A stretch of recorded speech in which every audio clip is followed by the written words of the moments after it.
Hola a todos, mi gente. Venía grabando otro video para otra cosa en el trabajo, así que venía media descompensada de las grabaciones.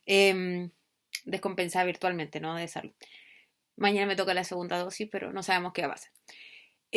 Bienvenidos a todos. Hoy día hace frío. Hace un capítulo atrás hacía mucho calor y casi ni hablaba de calor y hoy día hace frío, así que el cambio climático es terrible. Ya hablamos de esa poca preocupación que le hemos dado al clima y hoy en día en menos de una semana prácticamente andaba de traje de baño y hoy día ya ando con un polerón que poco y nada me cubre el frío. Pero no voy a hablar de eso hoy día no voy a hablar del clima.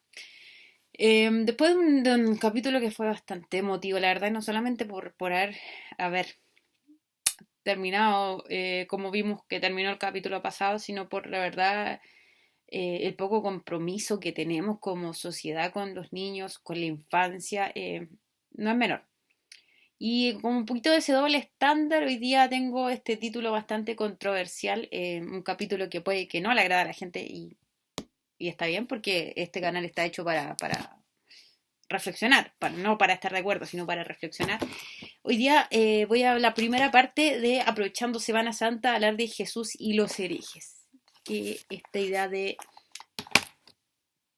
ver la imagen de Jesús y qué es lo que nos proyecta tanto a los que creemos, a los cristianos, los que creemos en Jesús como Hijo de Dios, y a los que no creen, qué es lo que nos puede aportar la imagen de Jesús y lo que nos puede decir respecto a la sociedad actual. Entonces, Jesús y los herejes en un sentido no solamente de lo controversial de la época, sino Jesús y los herejes de hoy en día, de aquellos que no siguen esos preceptos tan básicos que se seguían hace un tiempo atrás, o por ejemplo esos fenómenos de Semana Santa que ya no se dan, que es como todo en silencio, no se hacía nada, no se veía nada, lo único que uno veía era Jesús de Nazaret, no se planchaba. Es decir, hablemos un poco, reflexionemos de lo que fue las Semanas Santas pasadas y los que son ahora. Entonces hoy día el primer capítulo y el sábado vamos a aprovechar el segundo capítulo, hay mucho material, mucho que decir, probablemente se me quede algo en el tintero, pero allá vamos. Entonces, lo primero, Jesús, Jesucristo, hijo de María, eh, no deja a nadie fuera de la historia occidental. O sea,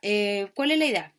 Podemos ser cristianos, podemos no ser cristianos, podemos ser ateos, podemos odiar al cristianismo, da lo mismo la posición que tengamos, puede que nos dé exactamente lo mismo el cristianismo, pero no podemos dejar de considerar la persona de Jesús como un personaje históricamente importante en Occidente. De algún modo, el cristianismo, basado en la imagen de Jesús, que se distorsiona todo lo que quiera más adelante, hasta el día de hoy, es otra cosa, pero no deja a nadie sin alguna observación, si no nos deja a nadie fuera de conversación, de diálogo, la persona de Jesús.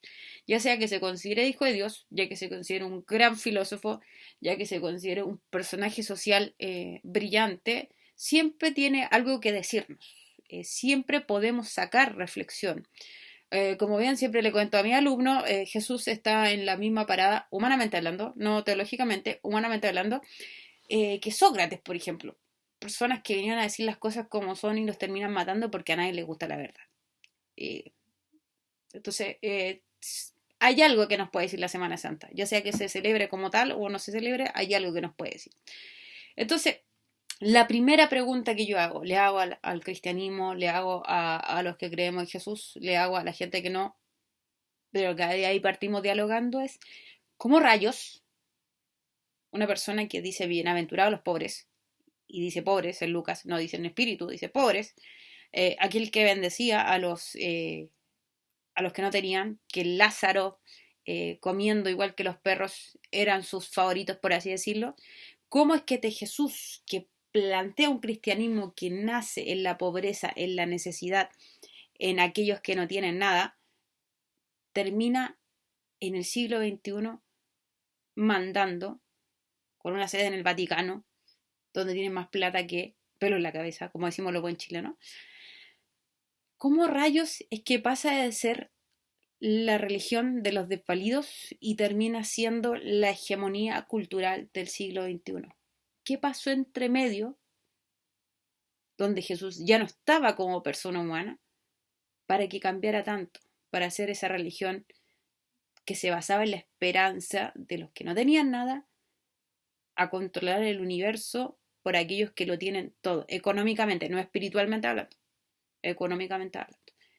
¿Qué pasó entre medio? ¿Qué fenómeno hubo? O sea, es una pregunta retórica. Me la puede explicar un profesor de historia, me la puede explicar un sociólogo, yo misma podría buscarla, un teólogo, decir, me la pueden explicar, sí, pero como pregunta retórica es ¿qué rayos pasó entre medio de ser una religión que abogaba por los débiles, en todo tipo de debilidad, a poner reglas y leyes que no dejan hacer nada y que benefician al más poderoso, al más moral, entre comillas? Entonces esa es una gran pregunta. Entonces hoy en día un desvalido, un aquel pobre, un aquel desesperanzado de esta tierra actual, ¿qué tan difícil se le hace acercarse al cristianismo que se vende hoy en día? Y voy a usar la palabra que se vende, porque creo que Lutero remeció un poco en su tiempo la situación, pero hoy en día necesitamos un nuevo remesón, porque nuevamente el cristianismo se vende lamentablemente.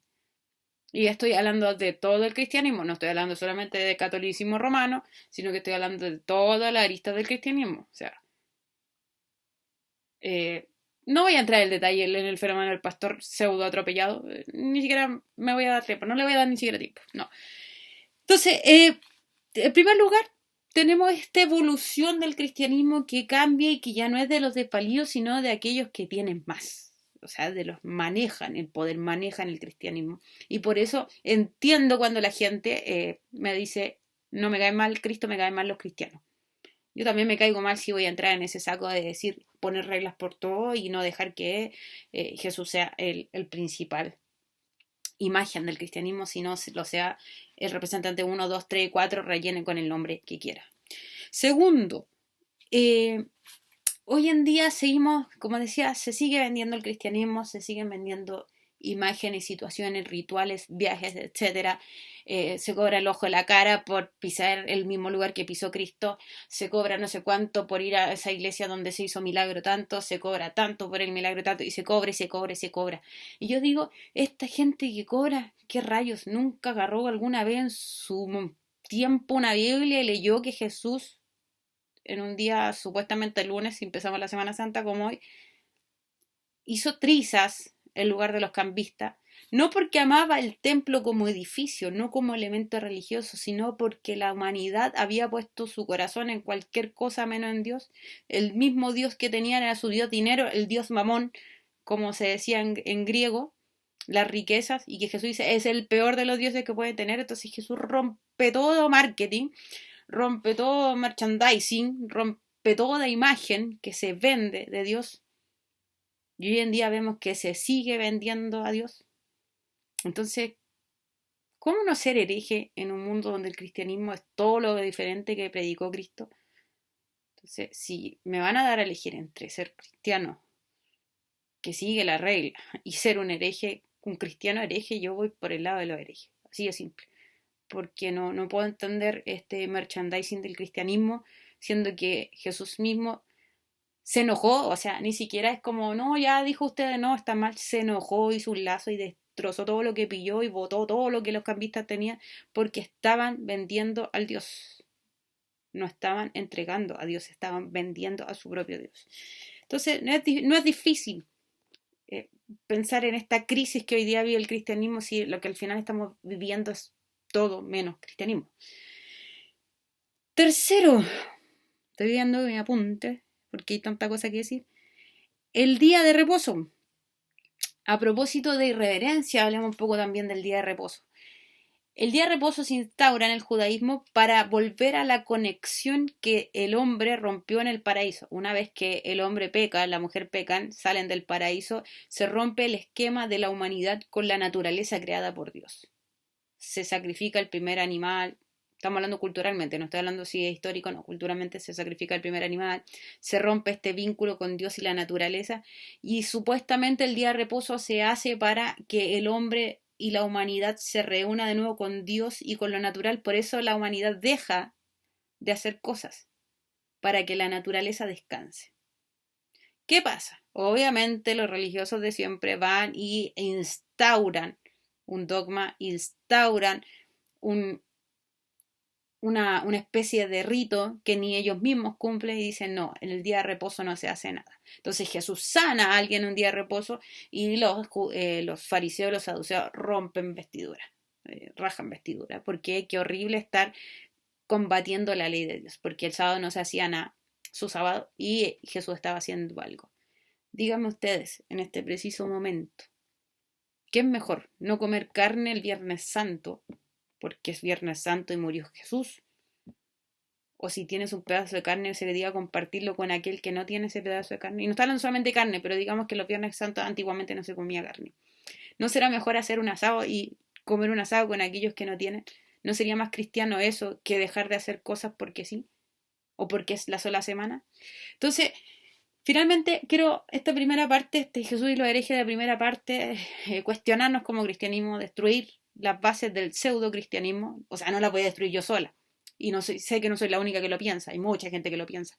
Pero romper estas tradiciones, volver al cristianismo de Cristo y decir, ya, hoy en día la Semana Santa no es como antes. Hoy día se mete bulla, la gente sigue haciendo su cosa, la gente carretea.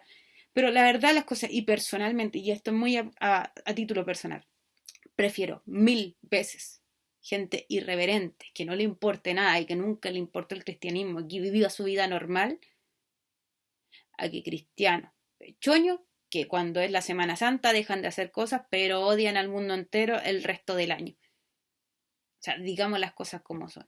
La Semana Santa, yo me recuerdo que era chica, había una cierta reverencia y cosas. Pero yo veía que gente que hacía reverencia la semana completa y casi ni se movía la semana completa, pero se acababa la semana y volvía a ser el mismo odioso, el mismo manipulador, el mismo mentiroso, el mismo farsante, el mismo traidor de todo el año. Entonces, claro, la semana puede ser Semana Santa porque recordamos los cristianos el sacrificio, la muerte de Jesús, la resurrección de Jesús. Pero si nosotros somos cristianos, ¿lo somos todo el año o no lo somos? No es una semana y punto. Esta no tiene que ser la semana donde reflexionemos, donde exista el recogimiento, donde exista no sé qué cosa y no sé qué otros pensamientos. Si vamos a ser reflexivos, seámoslo todo el año. Si vamos a ser cristianos, seámoslo todo el año. Si vamos a hacer acción de recogimiento, de ayudar al prójimo, que lo hagamos todo el año. Entonces, vuelvo a insistir. Si me dicen hereje, si me insultan, si no les gusta lo que estoy diciendo en este momento a la gente más conservadora, está bien, no les voy a decir nada. Pero yo personalmente no quiero participar del cristianismo dogmático, doctrinal e institucional que hace caso de todo menos a Cristo. Hay una escena que siempre me ha gustado en la historia de Jesús, que es cuando Jesús muere, el velo del templo se rasga. No era un velo, una cortina como la de nosotros, era un velo grueso, gruesísimo, que no permitía la entrada a cualquiera a lo que se supone era la presencia de Dios. Con la muerte de Jesús se rompe, se rasga ese velo. ¿Qué significaba eso? Que todo el mundo tenía derecho a la presencia de Dios. ¿Qué está diciendo eso? Que todos somos iguales. Entonces, si somos cristianos, significa que todos somos iguales ante Dios. ¿Qué significa esto? No que somos mejores, no que somos perfectos. Significa que tendríamos que tener la capacidad de entender que todos somos iguales y todos nos equivocamos. Entonces, finalmente, lo que quiero decir no es que vivamos una vida irreverente, no, que ya no respetemos nada, no, que ya no miremos a nadie, no, como les digo a mis alumnos siempre. Que los carabineros estén mal no significa que yo voy a cruzar el Cruz Roja donde se me ocurra. Que las instituciones estén haciendo las cosas mal no significa que a mí me dé chip libre para ser irreverente con todo. Significa que si las instituciones están en crisis, necesitamos replantearnos nuestra vida. Y los cristianos necesitamos replantearnos el cristianismo y volver a esa base del cristianismo donde Jesús aceptaba a todos y que su amor significaba no que hiciéramos lo que quisiéramos, no un libertinaje cualquiera, por algo a la mujer adúltera le dice vete y no peques más, sino que significa un amor que nace de mí mismo hacia el prójimo y que nos permite a todos crecer, a cada uno de nosotros. Entonces, en esta Semana Santa, cristianos y no cristianos, podemos reflexionar de que si somos todos seres humanos en construcción, todos tenemos derecho a equivocarnos, pero no a que esta sea una semana donde dejo de hacer malas cosas y el resto del año las sigo haciendo. Podemos equivocarnos, podemos caernos, sí, podemos caernos, podemos equivocarnos, podemos cometer errores, pero que no sea hasta la semana donde ponemos cara de santo y el resto del año seguimos portándonos igual de mal que siempre. O sea, si vamos a cambiar, que cambiemos de adentro hacia afuera, no solamente esta pura semana. Bien, un abrazo grande, nos estamos viendo el próximo sábado, no sábados, donde vamos a estar hablando no solamente de la herejía de ahora, sino que también vamos a estar hablando de Jesús y las mujeres.